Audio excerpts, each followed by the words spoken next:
Governor Punjab سردار سلیم حیدر خان نے کہا ہے کہ پاکستان پیپلز پارٹی ایک وفاقی جماعت ہے جو پورے ملک میں دوسری سیاسی جماعتوں کو ٹف ٹائم دے گی۔ گورنر پنجاب سردار سلیم حیدر خان سے نارووال اور گجرات پیپلز پارٹی کے وفود کی ملاقاتیں ہوئیں، جس میں تنظیمی امور، سیاسی حکمت عملی اور عوامی رابطہ مہم پر تبادلہ خیال کیا گیا۔ گورنر پنجاب سلیم حیدر نے کہا کہ بلاول بھٹو زرداری آئندہ پاکستان کے پہلے نوجوان وزیر اعظم ہوں گے۔ میں صرف لاہور نہیں بلکہ پورے پنجاب کا گورنر ہوں۔ گورنر ہاؤس کے دروازے عوام کے لیے کھلے ہیں۔ گورنر پنجاب نے مزید کہا کہ پیپلز پارٹی پنجاب کے ہر گلی اور محلے میں اپنی موجودگی کو یقینی بنائے گی اور بلاول بھٹو زرداری کا پیغام عوام تک پہنچائے گی۔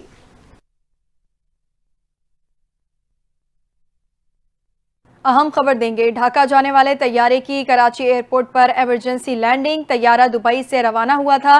خاتون مسافر کی طبیعت خراب ہونے پر طیارے نے کراچی میں میڈیکل ایمرجنسی لینڈنگ کی ہے۔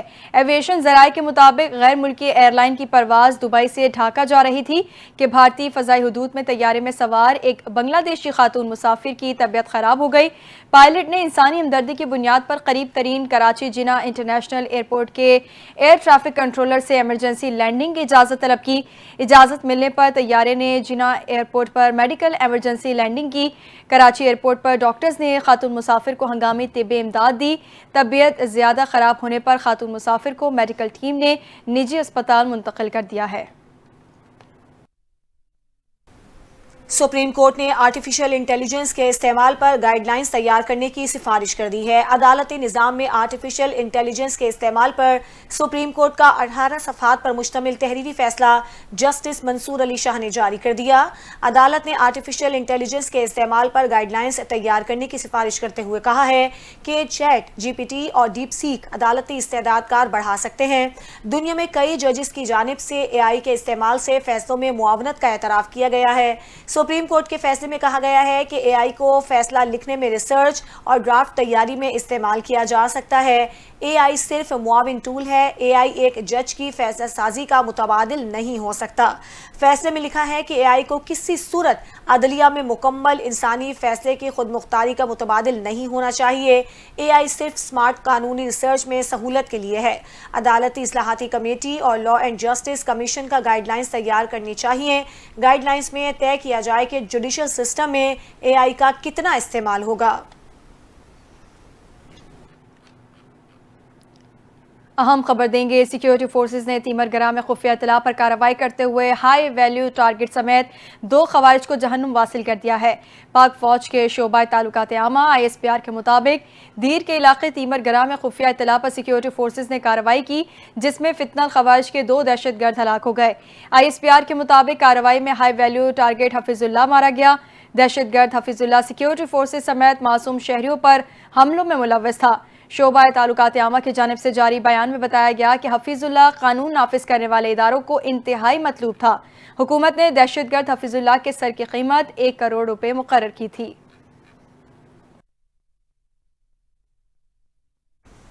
پاک بحریہ کی کمانڈ اینڈ اسٹاف کانفرنس کا نیول ہیڈ کوارٹرز اسلام آباد میں انعقاد کیا گیا۔ ISPR کے مطابق سربراہ پاک بحریہ ایڈمرل نوید اشرف نے کانفرنس کی صدارت کی۔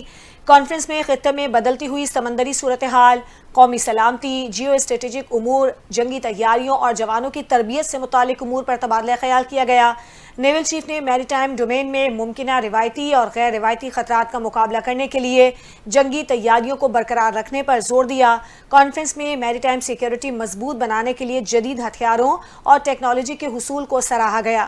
نیول چیف نے کثیر القومی مشق امن 2025 اور امن ڈائیلاگ کے کامیاب انعقاد کو سراہا۔ نیول چیف کو پاک بحریہ کے جاری اور مستقبل کے منصوبوں پر جامع بریفنگ دی گئی۔ کمانڈ اینڈ اسٹاف کانفرنس میں پرنسپل اسٹاف آفیسرز اور فیلڈ کمانڈرز نے پاکستان نیوی کی پالیسیز اور منصوبوں کا جائزہ لیا۔ کھیلوں کی دنیا سے خبر دیں گے، پاکستان سپر لیگ کا میلہ سجنے کو تیار ہے۔ سیزن 10 کی افتتاحی تقریب آج راولپنڈی میں ہوگی۔ افتتاحی تقریب کا آغاز شام 7 بجے راولپنڈی کرکٹ اسٹیڈیم میں ہوگا، جس میں معروف گلوکار پرفارمنس کا جادو جگائیں گے۔ تقریب میں مشہور فنکار عابدہ پروین، علی ظفر، ابرار الحق، نتاشا بیگ، طلحہ انجم اور ینگ اسٹرنرز پرفارم کریں گے۔ اس موقع پر آتش بازی کا مظاہرہ بھی ہوگا۔ کرکٹ کے دنیا کے کئی بڑے نام کمنٹری میں نظر آئیں گے، جن میں انگلینڈ کے سابق کپتان سر ایلسٹر کیک، وسیم اکرم، MCC کے سابق صدر مارک نکولس کے نام قابل ذکر ہیں۔ PSL سیزن 10 کے پہلے میچ میں دفاعی چیمپئن اسلام آباد یونائیٹڈ اور لاہور قلندرز پنڈی کرکٹ اسٹیڈیم میں رات 8:30 بجے آمنے سامنے ہوں گے۔ ایونٹ کا 13 مئی کو پنڈی میں کوالیفائر، 14 مئی کو لاہور میں پہلا ایلیمنیٹر اور 16 مئی کو لاہور ہی میں دوسرا ایلیمنیٹر ہوگا۔ 18 مئی کو قذافی اسٹیڈیم میں فائنل سے ٹرافی کے فاتح کا فیصلہ ہوگا۔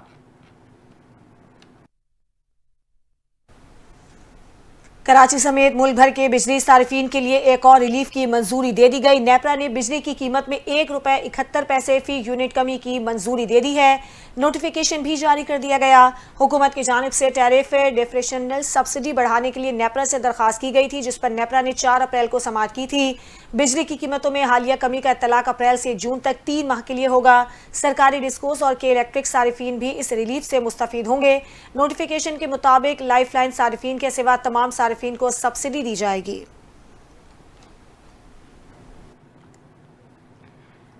دوسری جانب وفاقی وزیر خزانہ محمد اورنگزیب نے کہا ہے کہ جولائی یا اس سے پہلے بجلی کے بلوں میں مزید کمی کرنے پر کام جاری ہے۔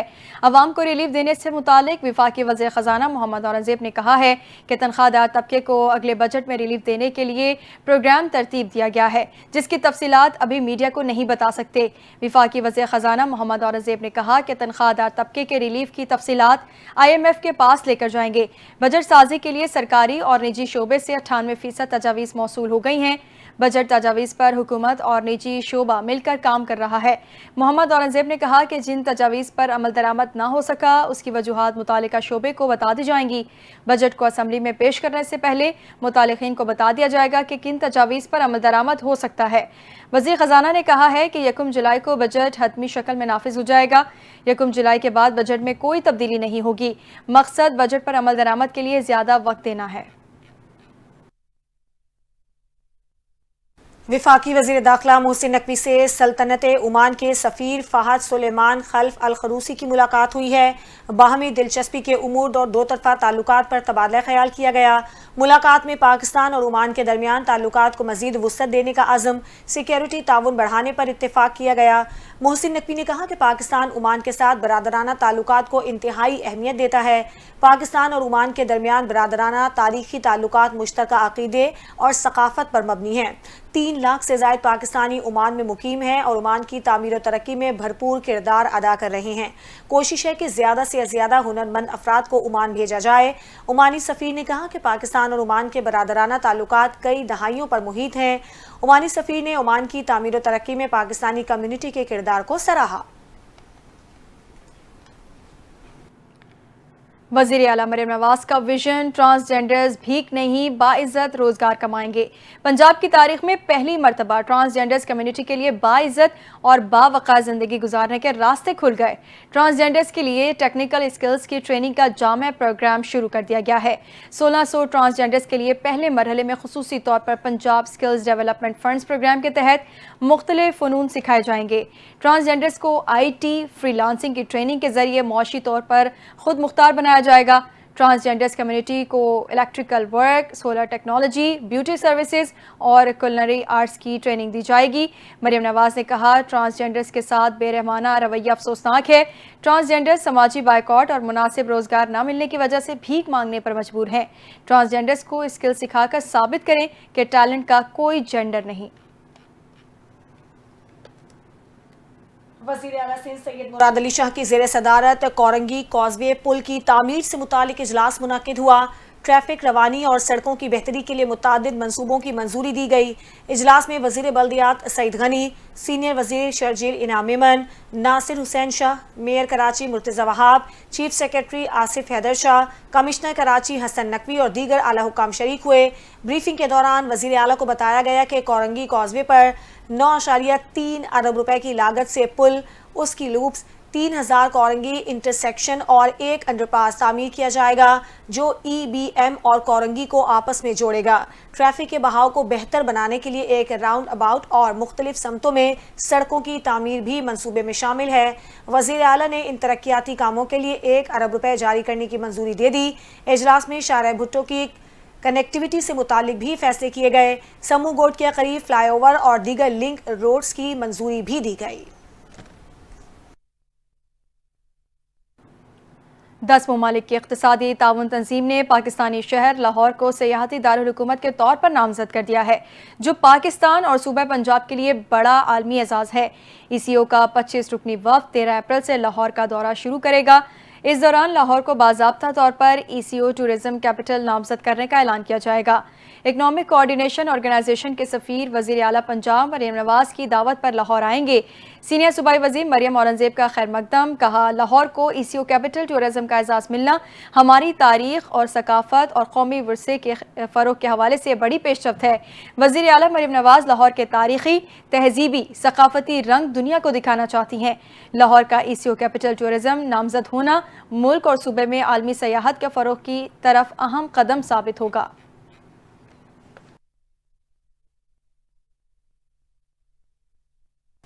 وزیر اطلاعات پنجاب عظمہ بخاری کی کلچر رپورٹرز سے ملاقات ہوئی۔ DG پکار تنویر ماجد، ED الحمرا توقیر قاظمی اور DGPR غلام صغیر شاہد کی شرکت۔ وزیر اطلاعات عظمہ بخاری نے کہا کہ تھیٹر کے حوالے سے نیا قانون آئندہ ہفتے آ رہا ہے۔ پنجاب سینسر بورڈ کے آئندہ 2 سے 3 روز میں ازسر نو تشکیل دیا جا رہا ہے۔ عظمہ بخاری نے الحمرا لاہور میں جلد ایک فیملی تھیٹر کا اعلان کرتے ہوئے کہا کہ 17 اپریل کو پنجاب حکومت کلچر ڈے منانے جا رہی ہے۔ کلچر ڈے میں وزیر اعلیٰ پنجاب مریم نواز خود شرکت کریں گی۔ مجھ سمیت پنجاب کا ہر شہری چاہتا ہے کہ تھیٹر کا فیملی ماحول ہو۔ ایسے تھیٹرز ڈرامے بننے چاہیے جہاں لوگ بلا خوف و خطر اپنی فیملیز کے ساتھ جائیں۔ جو تھیٹرز میں فحاشی پھیلائے گا اس کو پہلے 3 نوٹس دیے جائیں گے، پھر پنجاب میں تا حیات پابندی عائد کی جائے گی۔ وزیر اعلیٰ بلوچستان سرفراز بگٹی نے ہڑتال اور دھرنا دینے والوں کو 2 ٹوک پیغام دے دیا ہے۔ سرفراز بگٹی کی زیر صدارت محکمہ صحت کا اجلاس ہوا، جس میں وزیر اعلیٰ بلوچستان نے صحت کے شعبے کی بہتری کے لیے ادارہ جاتی اصلاحات اکلانے کا فیصلہ کیا۔ انہوں نے کہا کہ عوامی وسائل کا ضیاع قطعاً قابل برداشت نہیں۔ محکمہ صحت بلوچستان کو ہر سال 80 ارب روپے سے زائد دیے جاتے ہیں۔ اتنی رقم میں تو بلوچستان کے ہر شہری کا علاج مہنگے ترین نجی اسپتال میں ہو سکتا ہے۔ وزیر اعلیٰ نے صوبے میں دھرنے دینے والوں کو بھی آڑے ہاتھوں لیا اور اپنے 2 ٹوک پیغام میں کہا کہ کسی کو ہڑتال کرنی ہے، دھرنا دینا ہے تو شوق سے دے، عوامی مفاد پر سمجھوتا نہیں ہوگا۔ معروف عالم دین مفتی تقی عثمانی کا کہنا ہے کہ ہماری حکومت سمیت تمام اسلامی حکومتوں پر جہاد اب فرض ہو چکا ہے۔ امت مسلمہ اسرائیل کے خلاف قراردادوں اور کانفرنسز کے بجائے جہاد کا اعلان کرے۔ اسلام آباد میں قومی فلسطین کانفرنس سے خطاب کرتے ہوئے مفتی تقی عثمانی نے کہا کہ تقاضا یہ تھا کہ ہم یہاں جمع ہونے کے بجائے غزہ میں جمع ہوتے۔ ستم ظریفی یہ ہے کہ ہم فلسطینی مجاہدین کے لیے عملی طور پر کچھ نہیں کر پا رہے۔ اہل فلسطین کی عملی، جانی اور مالی مدد امت مسلمہ پر فرض ہے۔ مفتی تقی عثمانی نے کہا کہ 55,000 سے زائد کلمہ گو کو ذبح ہوتے ہوئے دیکھ کر بھی کیا جہاد فرض نہیں ہوگا؟ پاکستان نے اسرائیل کو تسلیم نہیں کیا، بانی پاکستان نے اس کو ناجائز بچہ قرار دیا۔ ہمارا موقف کسی صورت تبدیل نہیں ہوگا، چاہے اسرائیل کے پاس جتنی مرضی طاقت آ جائے۔ مفتی تقی عثمانی نے کہا کہ ہمارا اسرائیل کے ساتھ جب کوئی معاہدہ نہیں ہو تو کوئی عذر نہیں۔ جب اسرائیل معاہدے توڑ چکا ہے تو پھر کون سے معاہدے کی قید ہے؟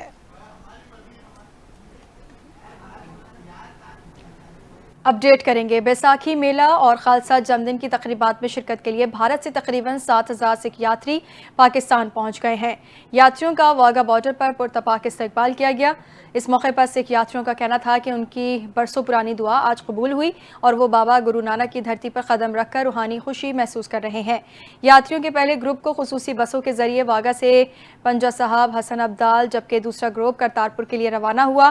پاکستان سکھ گردوارہ پر بندھا کمیٹی کے سربراہ سردار رمیش سنگھ اروڑا نے کہا کہ پاکستان نے ہمیشہ کشادہ دلی سے سکھ یاتریوں کا استقبال کیا ہے اور مذہبی ہم آہنگی اور محبت کا پیغام دیا ہے۔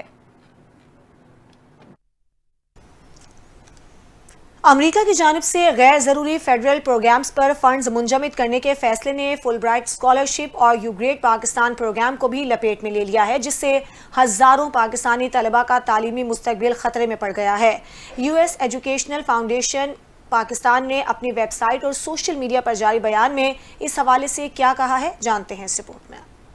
فل برائٹ اسکالرشپ کو پاکستان اور امریکہ کے درمیان تعلیمی اور ثقافتی تعلقات کی مضبوط علامت سمجھا جاتا ہے۔ 1951 سے اب تک 4000 سے زائد پاکستانی طلبہ اس پروگرام سے فائدہ اٹھا چکے ہیں۔ ان تبادلہ پروگراموں میں 9300 پاکستانی اور 935 امریکی شہری شریک ہو چکے ہیں۔ امریکی محکمہ خارجہ نے فروری 2025 میں bureau of educational and cultural affairs کے تحت تمام ثقافتی اور تعلیمی تبادلے کے پروگرامز کو اچانک معطل کر دیا تھا، اگرچہ ابتدائی طور پر اس فیصلے کو 15 روزہ عارضی معطلی قرار دیا گیا تھا، مگر 2 ماہ گزرنے کے باوجود اس میں کوئی بہتری دیکھنے میں نہیں آئی۔ اس کے علاوہ پاکستانی انڈر گریجویٹ طلبہ کو ایک سیمسٹر کے لیے امریکہ بھیجنے والا معروف global undergraduate exchange program بھی بند کر دیا گیا ہے۔ U S educational foundation in Pakistan نے اپنی ویب سائٹ اور سوشل میڈیا پر جاری بیان میں کہا کہ ہمیں افسوس ہے کہ 15 شاندار سالوں کے بعد global undergraduate exchange program کا اختتام ہو گیا ہے۔ امریکی محکمہ خارجہ نے آگاہ کیا کہ یہ پروگرام آئندہ پیش نہیں کیا جائے گا۔ چیئرمین ہائر ایجوکیشن کمیشن کی جانب سے بھی مطالبہ کیا گیا ہے کہ امریکہ میں موجود پاکستانی فل برائٹ اسکالرز کو کم از کم اپنی موجودہ تعلیم مکمل کرنے کی اجازت دی جائے تاکہ ان کا تعلیمی سفر درمیان میں نہ رکے۔ امریکی فل برائٹ اسکالرشپ غیر یقینی کا شکار ہو چکا ہے اور ہزاروں پاکستانی طلبہ کا تعلیمی مستقبل خطرے میں پڑ چکا ہے۔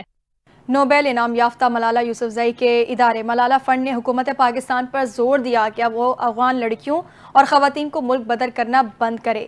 Photo and video sharing app Instagram پر اپنے بیان میں ملالہ فنڈ نے حکومت سے مطالبہ کیا کہ وہ افغان مہاجرین اور طویل عرصے سے پاکستان میں رہائش پذیر افغان شہریوں کی ملک بدری کو فوری طور پر روکے۔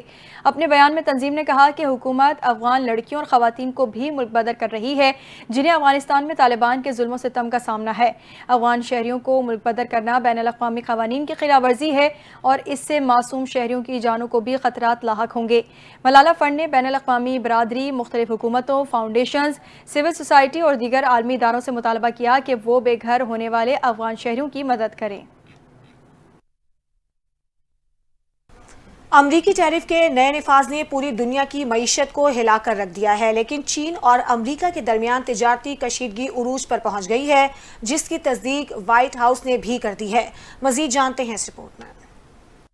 امریکہ اور چین کے درمیان تجارتی کشیدگی میں شدت آ گئی ہے کیونکہ وائٹ ہاؤس نے تصدیق کی ہے کہ چین سے درآمد ہونے والی مصنوعات پر مجموعی امریکی ٹیرف اب 145% تک پہنچ چکا ہے۔ صدر ڈونلڈ ٹرمپ نے گزشتہ روز اعلان کیا تھا کہ وہ چینی مصنوعات پر نیا ٹیرف عائد کر رہے ہیں جو 125% تک ہوگا۔ تاہم وائٹ ہاؤس کی وضاحت کے مطابق یہ نیا ٹیرف پہلے سے لاگو 20% ٹیرف کے علاوہ ہے۔ چین سے فینٹینل جیسی خطرناک منشیات کی اسمگلنگ پر دباؤ ڈالنا تھا، جبکہ 125% ٹیرف کو جوابی اقدام کے طور پر نافذ کیا گیا ہے۔ دوسری جانب چین نے بھی سخت رد عمل دیتے ہوئے خبردار کیا کہ اگر امریکہ نے اپنی روش نہ بدلی تو وہ آخر تک لڑنے کو تیار ہے۔ چینی معیشت پر اثر ڈالے گا بلکہ امریکی صارفین کے لیے بھی قیمتوں میں اضافہ اور مہنگائی کا باعث بن سکتا ہے۔ صدر ٹرمپ نے 90 دن کے وقفے کا اعلان بھی کیا جو کہ کینیڈا، میکسیکو اور دیگر ممالک پر عائد جوابی ٹیرف پر لاگو ہوگا، لیکن چین پر فوری طور پر نیا ٹیرف نافذ ہو چکا ہے۔